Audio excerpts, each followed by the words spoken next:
Bismillahirrahmanirrahim.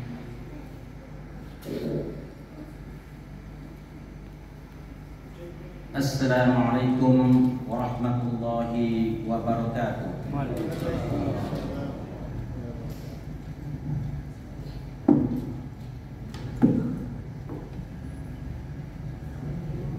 Alhamdulillahilladzi ahyana ba'dama amatana wa ilaihi nusyur.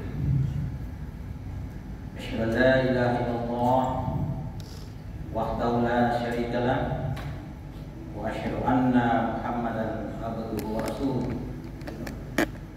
Allahumma shalli ala Muhammad wa ala alihi wa ashabihi wa man tabi'ahum bi ihsanin ila yaumiddin.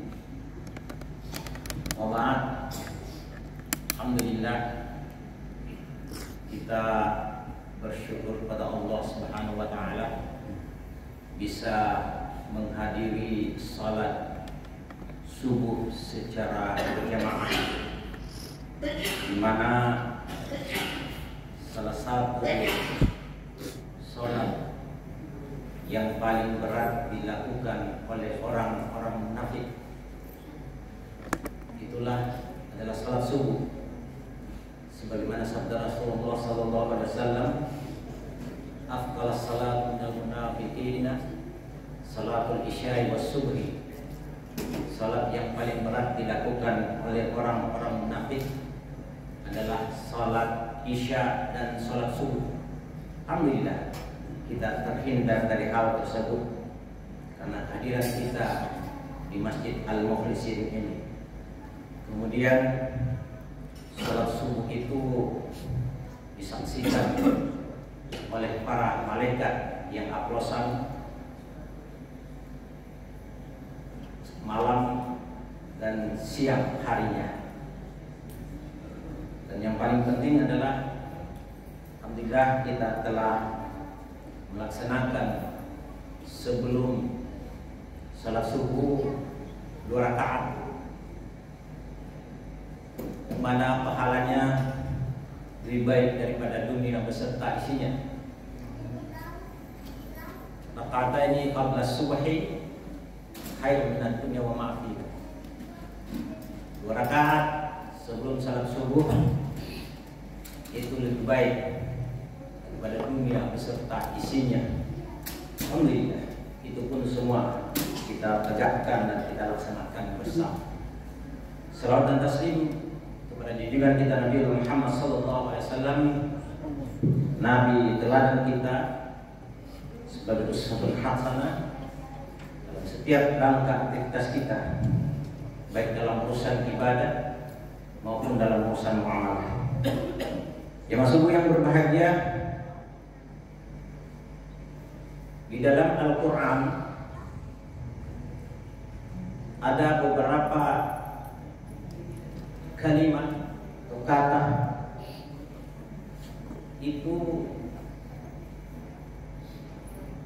disebutkan dalam Al-Quran tentang tiba.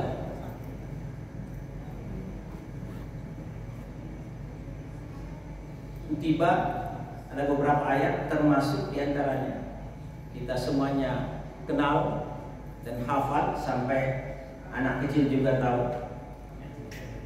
Dimulai dengan ya ayyuhalladzina amanu kutiba alaikumusiyam kama kutiba alal ladzina min qablikum la'allakum tattaqun.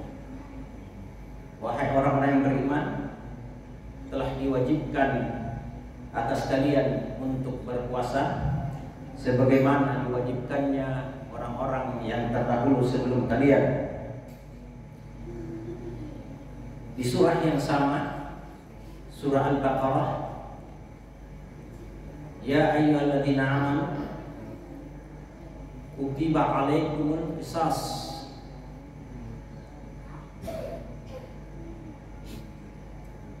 Diwajibkan, wahai orang beriman, diwajibkan atas kalian terhadap hukum yang namanya qisas. Dilanjut lagi, kutiba alaikum idza hadara ahadukumul maut fa in taraka khairan lil wasiyah lil walidaini wal aqrabina haqqan 'alal muttaqin. Kemudian di ayat yang lain juga kutiba alaikumul qital wa huwa kurhun lakum asa an takrahu syai'an wa huwa khairul lakum wa asa an tuhibbu syai'an wa huwa syarrul lakum. Ini saya ambil beberapa saja ayat yang merupakan pembahasan kita pada subuh hari ini. Yang pertama adalah as-shaum, puasa, dimulai dengan ya ayyuhalladzina amanu. Dalam Ibnu Katsir mengatakan bahwa jika ada ayat-ayat yang dimulai dengan ya ayyuhalladzina amanu, maka dua hal yang diinginkan dari kaum orang yang beriman oleh Allah Subhanahu wa taala, yakni adalah melaksanakan perintah Allah dan menjauhi larangan Allah. Dan kalau kita periksa ayat-ayat tersebut, ada kurang lebih 89 ayat ya. Itu semuanya berisi kalau bukan perintah, larangan dalam ayat-ayat tersebut. Maka dari itu marilah hendaknya betul-betul kita memperhatikan dari setiap ayat-ayat yang dimulai dengan ya ayyuhalladzina amanu. Kemudian jemaah sekalian, di ayat kedua bahwa kutiba alaikumul qisas fil qatl, diwajibkan atas kalian orang-orang beriman itu untuk hukum qisas. Hukum qisas ini tidak akan pernah kita lakukan karena hukum dasar kita ya, tidak ada di dalam kitab-kitab undang hukum pidana. Nah, sebenarnya ini sebisa kita melakukannya kalau sekiranya ada political will dari para ya, pemimpin kita untuk mau masukkan ke dalam undang-undang KUHP itu. Tapi itu tidak terjadi. Malah kita lebih senang menerima hukum peninggalan Belanda, peninggalan penjajah, dibandingkan kita menyalur ya selain dari agama. Padahal saya pernah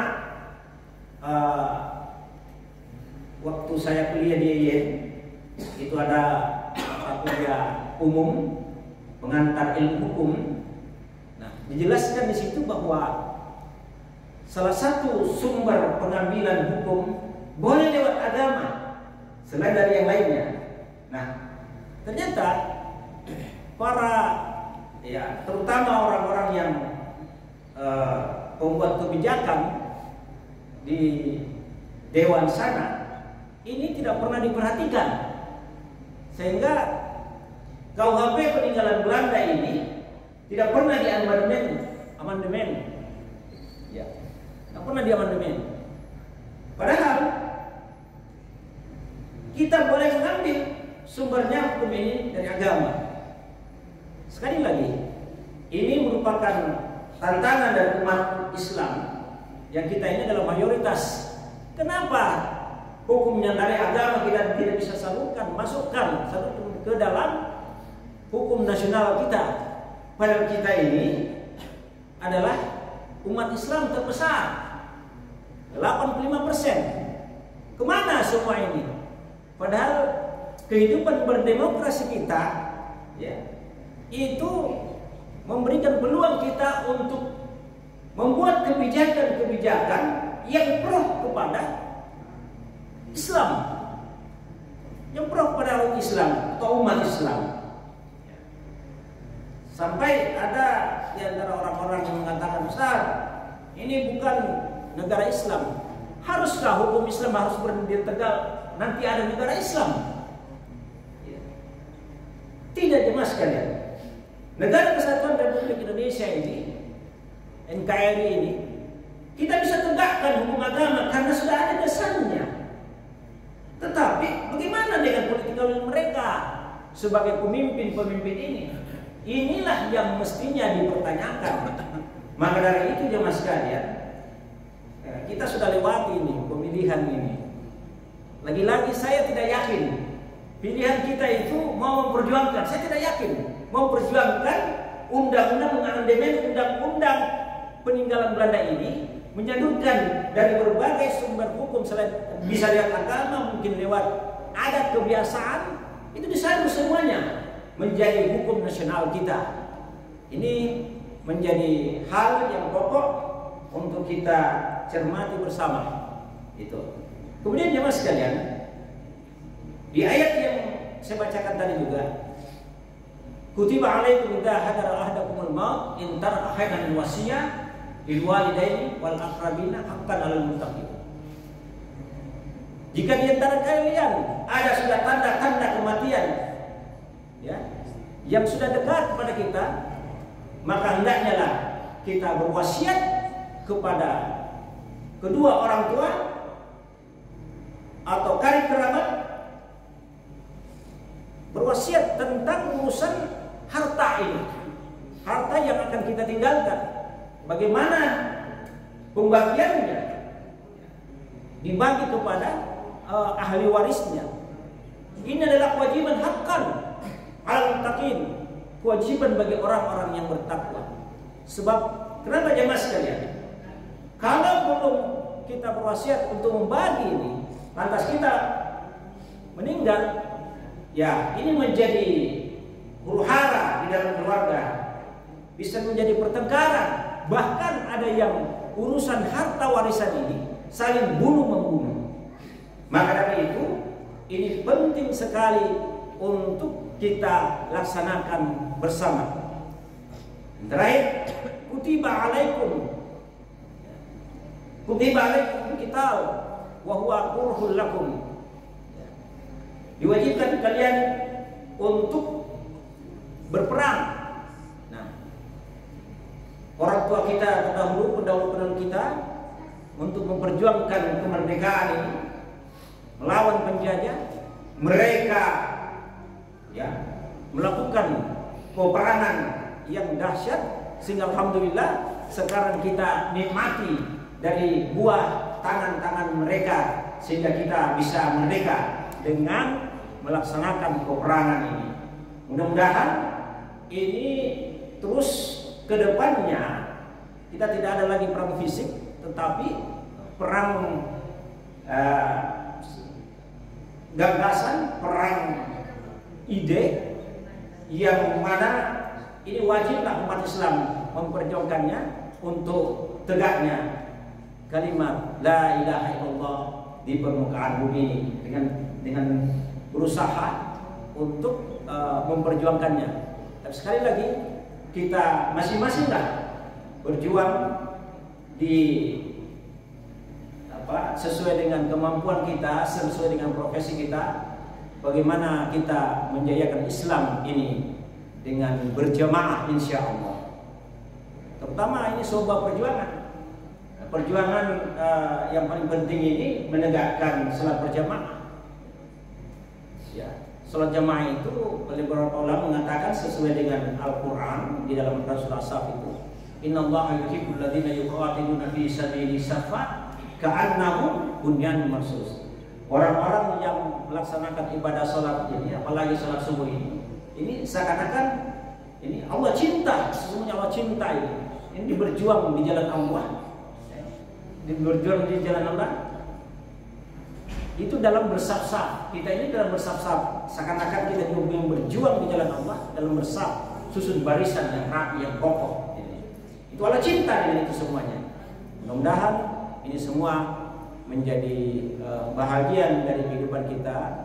Kita mau melaksanakan ajaran Islam ini yang bersumber dari Al-Quran, merupakan tuntunan dalam hidup kita ini.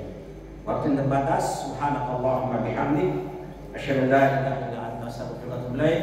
Subhanaka rabbika rabbil izzati amma yasifun wa salamun alal mursalin. Alhamdulillahi rabbil alamin. Assalamualaikum warahmatullahi wabarakatuh.